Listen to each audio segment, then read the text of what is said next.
बीवी अपने फोत शुदा शोहर को गुस्ल दे सकती है? बीवी दे सकती है और शौहर भी दे सकता है, दोनों दे सकती हैं।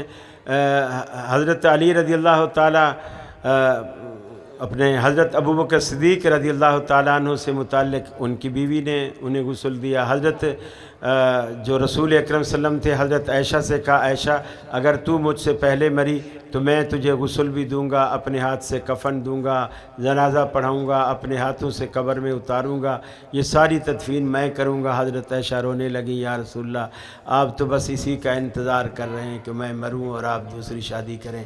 तो मकसद कहने के ये है कि खामन अपनी बीवी को, और मैं समझता हूँ इससे ज़्यादा हक़दार कोई है ही नहीं, क्योंकि मियाँ बीवी के बाहम ऐब एक दूसरे से छुपे नहीं होते, और वो ऐब छुपे ही रहेंगे। अगर ये दोनों एक दूसरे को गुस्ल देंगे ना, वो दुनिया के सामने वो राज कभी खुलेगा ही नहीं। जो शरीयत वैसे भी कहती है कि गासिल मैयत को कि वो मैयत के अंदर कोई ऐब देखे तो उसे दूसरों के सामने बयान न करे, उसे छुपाए। और मैं समझता हूँ खामद को तो वैसे पता होता है, क्योंकि उसने औरत के जिस्म पर उसकी नज़र होती है, इसी तरह औरत की भी नज़र होती है खामद के जिस्म पर। दोनों एक दूसरे के लिए लिबास है, दोनों का एक दूसरे से पर्दा नहीं है, लिहाजा ये ज़्यादा हक़दार हैं कि ये एक दूसरे को गुस्ल दें। जी।